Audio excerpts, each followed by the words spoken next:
옛날 조선시대 경상도 양산고을에 오순이라는 선비가 있었다. 그는 어려서부터 효성이 지극한 사람이었다. 부모가 살아있을 때의 효성도 지극했지만 부모가 돌아갔을 때 애통해하는 모습은 이루 형언할 수도 없었다.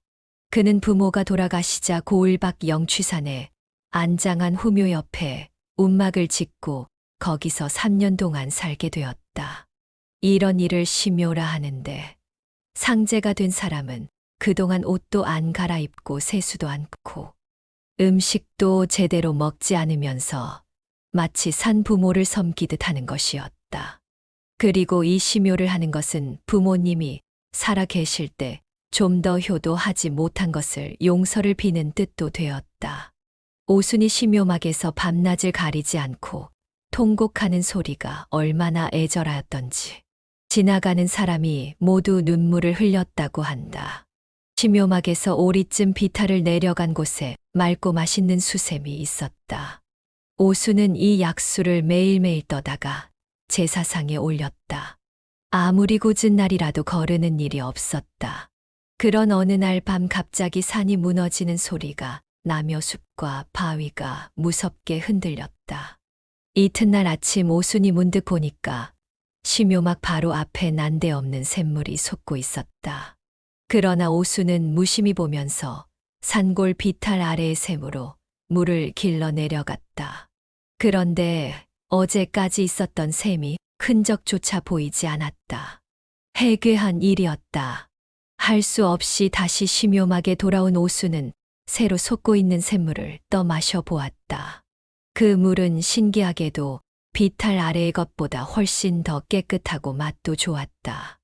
이리하여 오순은 애써 멀리 가지 않고 그 샘물을 제사상에 떠다 바치게 되었다. 이 샘을 사람들은 효감천이라고 불렀다. 하늘이 오순의 효성에 감동하여 거기다 새로 솟게 했다는 뜻이었다.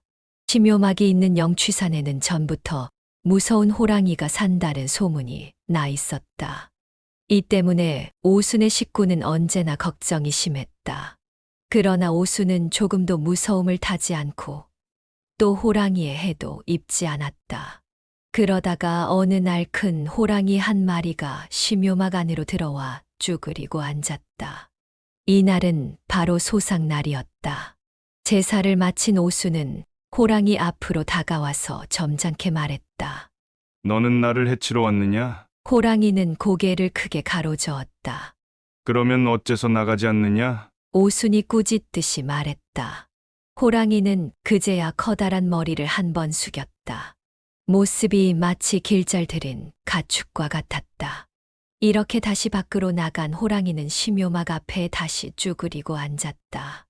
다만 이번에는 심묘막을 등지고 거기서 먼 곳 가까운 데를 위험 있게 둘러보는 것이었다. 이날 이후로 호랑이는 날마다 저녁 때에 와서는 한밤중까지 꼼짝 않고 앉아 있다가 날이 밝으면 돌아가곤 했다. 그러는 동안 오순은 호랑이와 친한 사이가 되었다. 호랑이는 사나운 산짐승이나 다른 호랑이들이 얼씬도 못하게 오순을 지켜주었다. 뿐만이 아니었다. 호랑이는 초하루 보름 제삿날이면 산돼지, 사슴 같은 짐승을 물어다 주었다. 오순은 이것을 제물로 쓰면서 호랑이한테 한없이 고마움을 표했다. 그 후 호랑이는 오순이 대상을 치르고 집으로 돌아갈 때까지 한결같이 오순을 보호하며 함께 지냈다.